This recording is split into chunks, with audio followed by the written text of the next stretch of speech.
I'm Edie Lush, and I'm here in the Hub Culture Pavilion in Paris for COP21.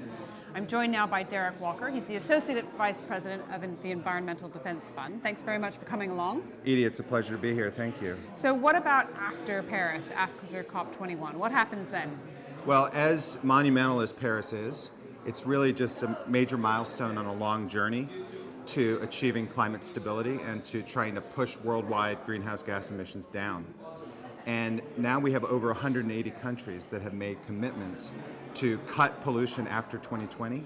The work after Paris is really to make all of that real, to go back home and to figure out what is the work plan that's going to be the right approach for each of these individual countries to meet their commitments.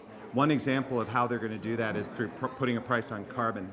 Many of the countries that have come forward with these commitments say that they want to use a price on carbon as one of the tools. And that's very exciting because that will drive innovation in the future and also allow ambition to be increased gradually over time. And so countries are going to be working within their domestic program, but also across jurisdictions to figure out what is the best way to establish a market for carbon. That's an exciting new horizon that's going to take off, I think, even more in 2016 and beyond. And so what areas, what countries have we seen making developments in that?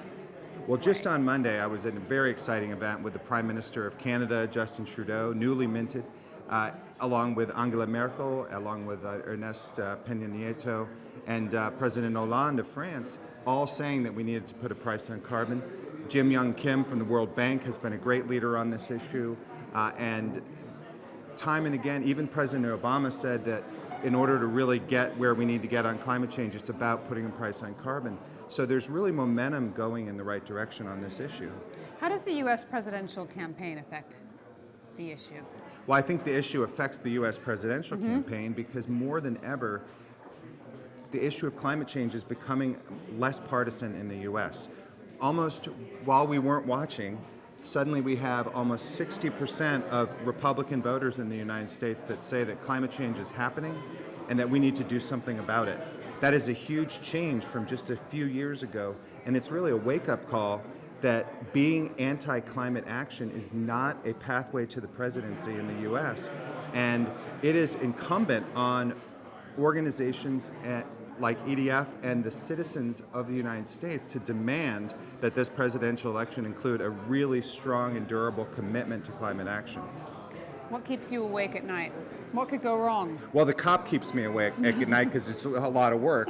But I think that we don't want the story coming out of Paris to be that everything's going in the wrong direction. There's so much momentum that we have. I mean, just right as the curtain raised at the beginning of the COP, we heard about Bill Gates and Mark Zuckerberg and others with their huge financial commitment. We've seen countries like the UK and Germany come forward with major new money to protect the world's tropical forests, and 180 plus countries that are putting commitments on the table. Paris is already a win in many ways. And so in order to really get where we need to get politically and to keep the community of millions, hundreds of millions around the world that care about this issue moving forward and optimistic, we need to create a sense that Paris is a springboard to further action and not something that was a big letdown. Derek, thank you so much for stopping by the Hub Culture Pavilion here in Paris, and I'm Edie Lush. I'm glad for the second.